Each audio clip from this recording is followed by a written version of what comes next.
Today's notes are called Imaginary Numbers.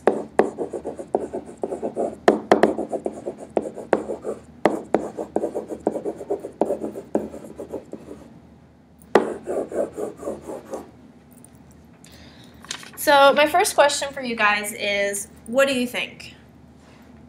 Are numbers, do they just exist, or did somebody create them?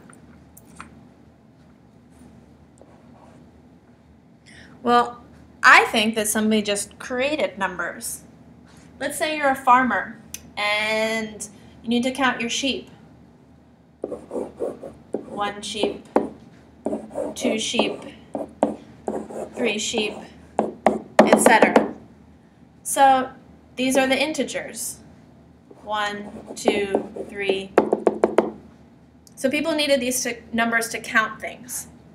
Well, what happens when, let's say you're counting, I don't know, let's say you're counting beans and you got half a bean. Well, now you need to start talking about fractions. So maybe I have 1, 2, and a half a bean. So somebody invented fractions. Well, what if I ask you to solve this equation? X squared equals 9. Well, you square root both sides. Remember, you want the positive and negative answer, and you get positive 3 and negative 3. But what happens if I ask you to solve this equation? X squared equals negative 9. Square root both sides, square root both sides. Well, now you have a problem here. How do you square root a negative number? Up until now, we haven't been able to do that because our answers had to be in the real number system. We needed real numbers. Square root of 9 is positive 3 because 3 times 3 is 9, and also negative 3 because negative 3 times negative 3 is also 9. But we said we can't do that with negative 9 because there's no two numbers when you multiply them together that give you a negative. And this is where imaginary numbers come into play. And this is what our lesson is about. So, first definition, I. We define I to be the square root of negative 1. This is a definition. Okay, somebody just made this up. They said, we're going to call I the square root of negative 1. And we're going to call I squared negative 1. Now, normally this doesn't work in the real number system because when you square, you can't square root a negative to begin with. Well, these are imaginary numbers, so we define I squared to be negative 1. So what if I ask you this? I say, okay, now what is the square root of negative 9? What is the square root of negative 9? Well, that's the same thing as square root of negative 1 times the square root of 9. And what is square root of negative 1? Well, square root of negative 1 is I. What's the square root of 9? 3. Remember, this is the principal square root, so it's just the positive root here. So we say this is 3i. Easy. Square root of negative 9 is 3i. Done. And that's true for any square root of a negative. So if I say the square root of negative r, where r is a real number, that equals I times the square root of r. And this is an example of that. Square root of negative 9 equals 3i. Okay? Pretty easy? Pretty easy. So let's look at a couple more examples. Simplify square root of negative 5. Well, square root of negative 5 is just I times the square root of 5. That would be it. Another example, how about square root of negative 25? This would be 5i. The square root of 25 is 5, but it's imaginary, so we say 5i. Here you can't, well, square root of 5 is irrational, so we just leave it under the radical in that first problem. Okay, another vocabulary word here. Pure imaginary number.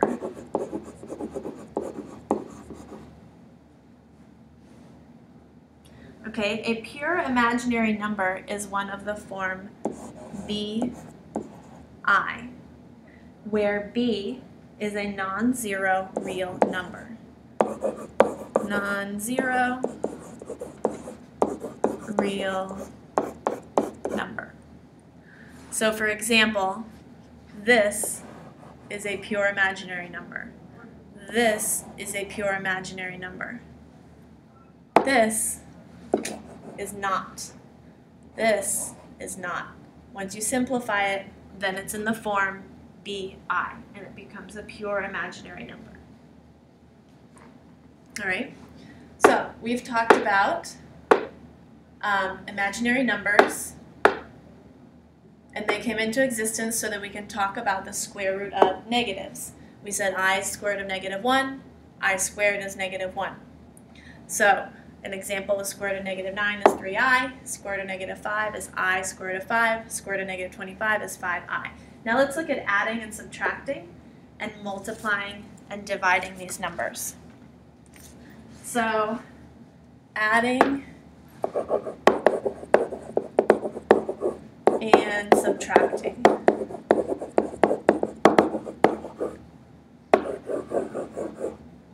Let's say I have square root of -16 minus square root of -49. Well, square root of -16 is 4i minus square root of -49, that's 7i. And you can treat these as like terms. They're both imaginary numbers. They both have an I attached to them. 4 minus 7 is -3, so it becomes -3i. Easy. Okay, how about this one?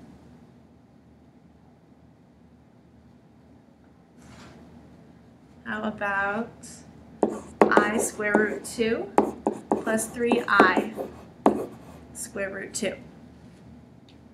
Well, here we have one of the I square root 2's. Here we have 3 of the I square root 2's. So total, you have 4i square root 2. Okay, 1 here and 3 here, 4 total. So 4i square root 2. So there's adding and subtracting. It's just like adding and subtracting like terms. Now let's look at multiplying. This gets a teeny bit trickier. Multiplying.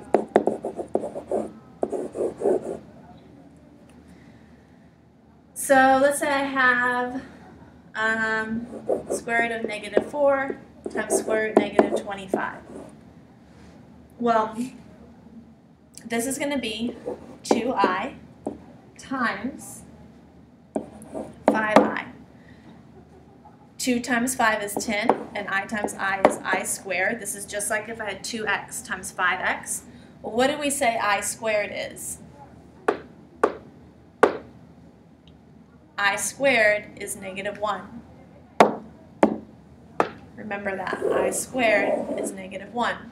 Imagine squaring both sides. The radical kind of cancels out. I squared is -1. So here, when we're multiplying, instead of 10 times I squared, this is really 10 times -1, which is -10. So remember, I squared is always -1. And that's your answer. Let's see here. Notice that you can't just multiply these together. That only works in the real number system. We're not operating in the real number system here. These are imaginary numbers. How about this one? Another example. I square root 2 times I square root 3. I times I is I squared. Square root 2 times square root 3 is square root of 6. But what's I squared? Well, I squared is -1. So we get negative square root 6. Done. Okay, how about dividing? Let's look at this.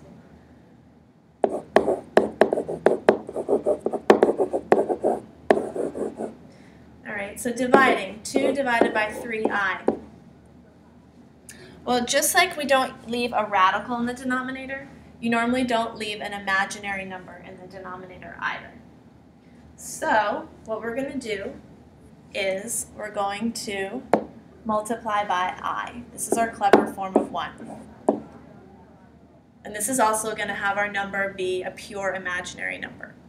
So 2 times I is 2I. 3I times I is 3I squared. And what's I squared? Well, I squared is negative 1. So 2I over 3 times negative 1. And we get 2I over negative 3, which we can write as negative 2/3 I. Now this is a pure imaginary number. Why is this a pure imaginary number?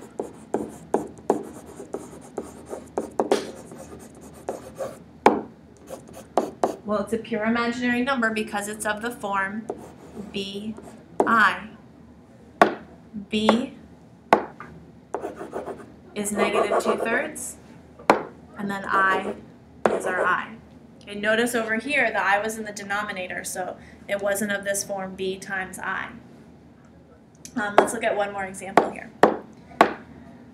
Let's say we've got 6 divided by square root of negative 2.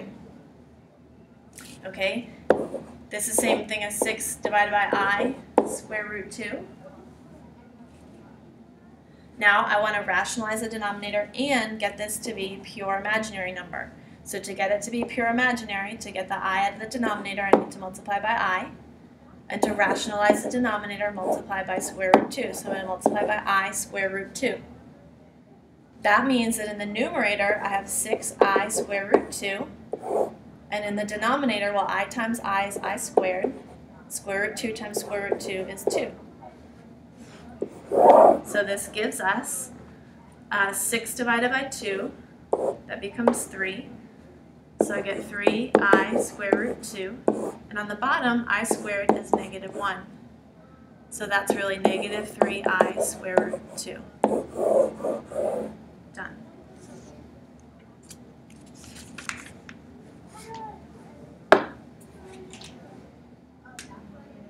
Let's see.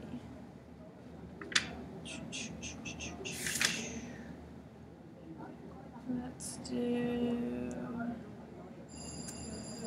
Okay, let's try this one.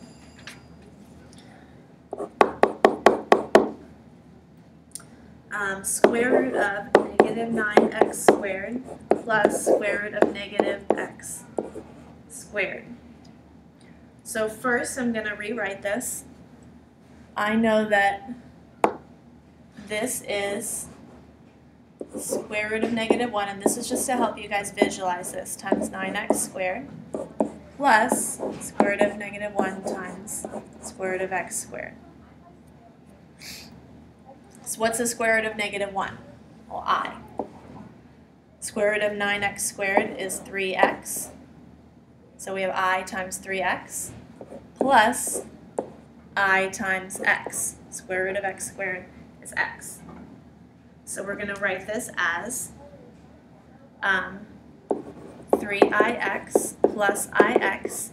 Well, here we have like terms. This is ix and ix. So 3ix plus ix, how many is that?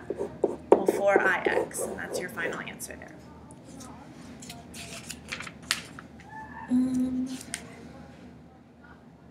Okay, let's look at some solving ones. And this will be the last thing from our notes. So if I ask you to solve 2x squared plus 19 equals 3, I'm going to isolate this x squared here. So minus 19, we get 2x squared equals negative 16.